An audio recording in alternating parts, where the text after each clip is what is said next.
Em 1945, após o sucesso da FEB na Batalha de Monte Castello e na conquista de Belvedere, além dos diversos sucessos dos aliados no norte da Itália, em abril e maio de 1945, os aliados lançam a Ofensiva de Primavera, que visava por fim aos combates entre as forças aliadas e do eixo no norte da Itália. E foi neste contexto que a Força Expedicionária Brasileira teve papel de destaque na luta contra o nazismo e onde as forças brasileiras travaram seu maior combate, a Batalha de Montese. A Batalha de Montese foi travada ao final da Segunda Guerra Mundial na cidade italiana de Montese, entre os dias 14 e 17 de abril de 1945, como parte da ofensiva aliada final na campanha da Itália, tendo como forças combatentes, de um lado, unidades da 1ª Divisão de Infantaria Expedicionária Brasileira, 1ª DI, que contava com veículos blindados próprios, reforçada por tanques da 1ª Divisão Blindada Americana, e de outro, tropas do 14º Exército do Grupo de Exércitos C da Wehrmacht.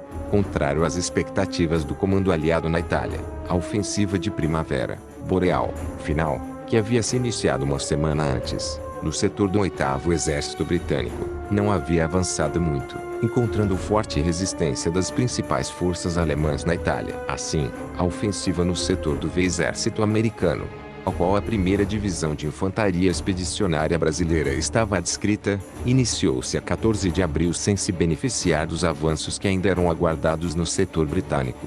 No setor americano, a 1ª Divisão de Infantaria Expedicionária haveria de se tornar a única divisão aliada a atingir o objetivo planejado no primeiro dia da ofensiva. Em Montese, que era o objetivo da divisão, a ação envolveu, além da infantaria, as guarnições da artilharia e unidades blindadas de apoio, das quais se destacou o Esquadrão de Reconhecimento, o 3º Batalhão do 11º Regimento de Infantaria, que avançaria rumo a Cerreto para Vento Montelo, estava no centro da formação ofensiva, sendo sua peça principal. À direita, alinhava-se o 2º Batalhão, e à esquerda, o 1º Batalhão. Assim, no dia 14 de abril, às 13h30, os brasileiros atacaram Montese, fazendo sua estreia na traiçoeira guerra urbana moderna. O avanço dos soldados do 11º Regimento de Infantaria era observado pelos comandantes em Sommolari, que fornecia perfeita visão de Montese. A tomada da cidade, no entanto, só se concretizaria no dia 17, o 4º dia de batalha, com o apoio do 6º Regimento de Infantaria. A conquista de Montese era o principal objetivo da 2ª Companhia do 1º Batalhão / 11º Regimento de Infantaria. Tinha sido planejada para ser executada em 2 fases,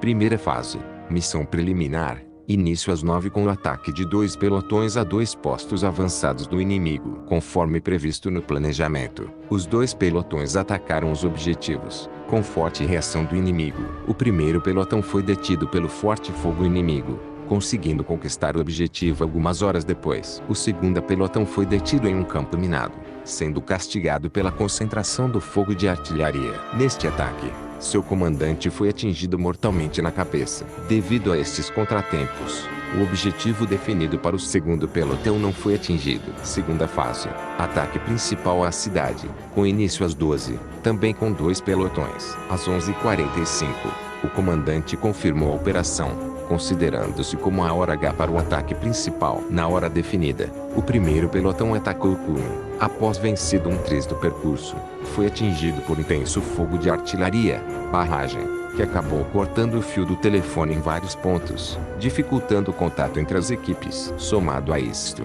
alguns soldados foram atingidos. Superados estes contratempos, o pelotão atingiu o topo das elevações de Montese, porém, tinha perdido o contato com a companhia, devido ao corte dos fios do telefone. O rádio, devido à distância e às ondulações do terreno, também deixara de funcionar. O seguir, o cume foi atingido por pesado bombardeio da artilharia de campanha aliada, visando desalojar os alemães que ainda permaneciam nas casamatas e trincheiras. Após, os pelotões atacaram, visando a consolidar a posição. A reação por parte dos alemães presentes foi inútil, sendo abatidos ou capturados. O 2º grupo de combate, logo após juntar-se ao 1º grupo, foi empregado para dominar resistências que hostilizavam o flanco direito, colocado em situação favorável e atirando de curta distância sobre um abrigo onde havia sido localizada uma metralhadora inimiga. Após alguns ataques, a posição foi conquistada. Ao cair da noite do dia 14 de abril, as posições na encosta da cidade estavam consolidadas, havendo um saldo de alguns alemães mortos e 8 prisioneiros, enquanto na divisão brasileira houve um morto e 3 feridos.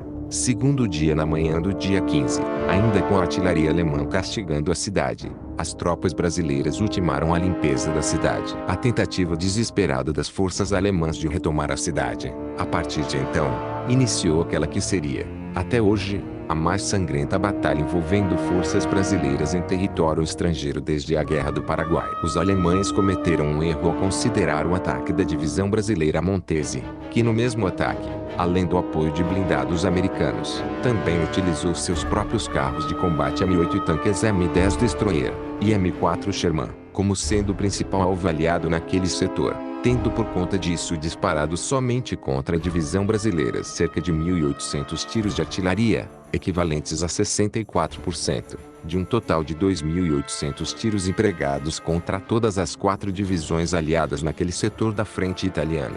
Terceiro dia. A batalha foi considerada como encerrada a 16 de abril, com o fim dos contra-ataques alemães, enquanto que no dia seguinte as ações dos brasileiros se resumiam em limpar focos de resistência e posições de artilharia nas montanhas. Ao final da batalha, os corpos dos soldados brasileiros e alemães se encontravam às centenas nas ruas da cidade, com um total de 420 baixas dos pracinhas contra 490 dos alemães.